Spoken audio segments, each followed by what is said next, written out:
Baik, selamat sore saya ucapkan untuk kita semua. Saya Thomas Dian, perwakilan dari kelompok 4 dari mata kuliah kewirausahaan, di mana kali ini tugasnya kita melakukan wawancara kepada para pengusaha tentunya yang sudah produktif menghasilkan. Ya, di sini kami mewawancara dua tokoh atau dua narasumber. Nanti kita akan bahas bersama-sama namun sebelumnya saya akan memperkenalkan khususnya anggota kelompok 4, di mana anggotanya itu yang pertama ada saya sendiri Thomas Dian, yang kedua Nursita Andriani, yang ketiga Eti Nurwanti, yang keempat Rovina Bereta, yang kelima Yolanta Wilsa Bahi, yang keenam Maria Hasinta Vanessa Putri Suhadi, dan yang terakhir 7 Anastasia Husain. Baik, ini adalah narasumber pertama kita, yaitu Bapak Dio. Nah, ini adalah profil dari Bapak Dio. Bapak Dio memiliki nama asli Pardio. Ia lahir pada tanggal 6 Mei 1969 di desa Jambi Wangi, Kecamatan Gunung Kidul, Kabupaten Wonosari, Yogyakarta.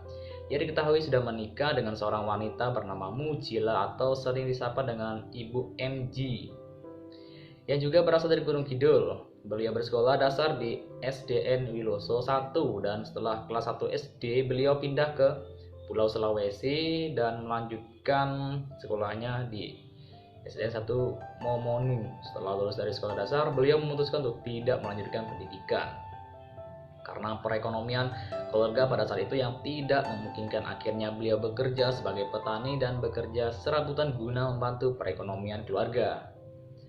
Setelah menikah dengan Ibu MG, Bapak Dio mulai berpikir untuk memulai usaha sembako. Dengan modal 20.000 untuk membeli warung bekas yang dimiliki oleh kakak dari Ibu MG atau istrinya sendiri, dikarenakan beliau akan pindah ke tempat istrinya berasal. Dengan hasil pertanian yang didapatkan oleh Bapak Dio, dijadikanlah modal untuk mengisi warung yang dibelinya itu. Dengan ketelatenan yang dimiliki, maka usaha sembako itu pun terus berkembang hingga saat ini. Baik, ini adalah hasil wawancara, yaitu berupa pertanyaan yang kita berikan kepada narasumber. Baik, langsung saja ke pertanyaan pertama, yaitu sejak kapan usaha atau toko ini berdiri? Jawaban narasumber, usaha ini saya sudah rintis sejak tahun 1998. Yang kedua, lalu mengapa Bapak milih toko sembako untuk dijadikan usaha? Jawaban narasumber, saya memilih usaha ini karena saya menganggap usaha sembako adalah usaha yang tidak perlu memiliki keahlian khusus dan sistem penjualannya lebih mudah dibandingkan dengan usaha warung makan yang terlalu ribet dan butuh keahlian khusus. Pertanyaan yang ketiga, kira-kira berapa penghasilan awal usaha?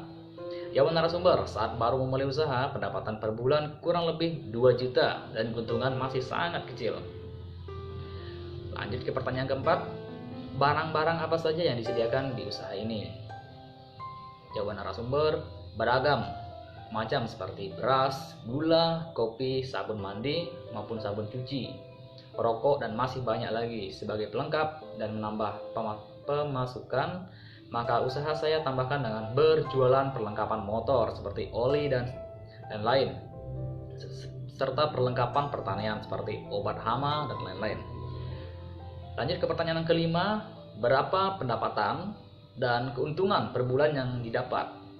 Jawaban narasumber, kalau per bulan pendapatan masih kurang lebih 10 juta dan keuntungan usaha yang saya peroleh 1 juta per bulannya kurang lebih.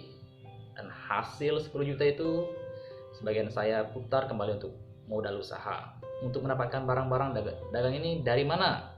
Yang keenam, jawaban narasumber, istri saya berbelanja di toko orang Cina langganan yang jarak dari desa tempat kami tinggal kurang lebih 1 jam.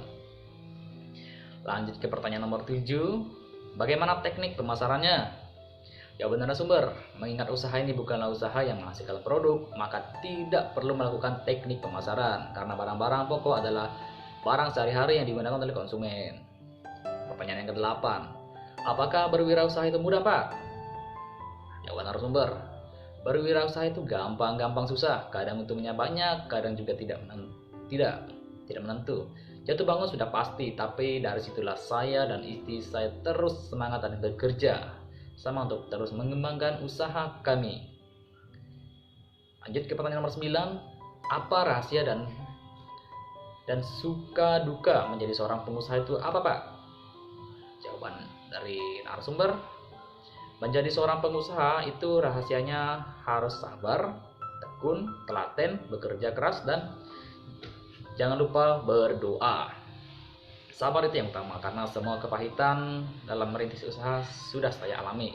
Dulu saya pernah kena tipu, dibohongi, hingga kemalingan. Wow. Pertanyaan yang ke-10, tips menarik pelanggan agar konsumen kita bisa terus berbelanja di tempat kita. Jawaban dari narasumber, tipsnya ya kita harus ramah terhadap konsumen, kita murah senyum dan pandai menyesuaikan harga dengan harga pasar yang ada di luar sana. Baik, itu saja yang dapat saya sampaikan pada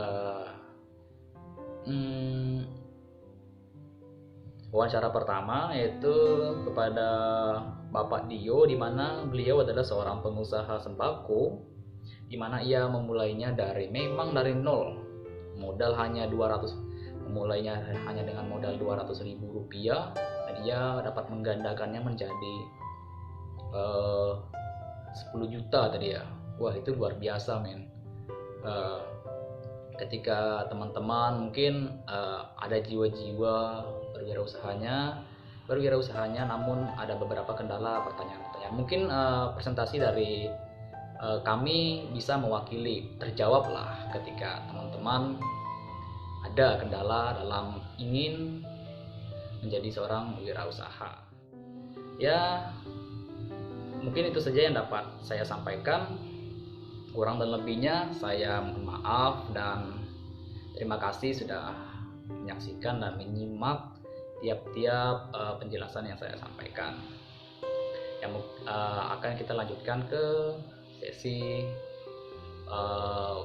narasumber yang kedua. Oke, sekian dari saya ucapkan banyak terima kasih dan sampai jumpa.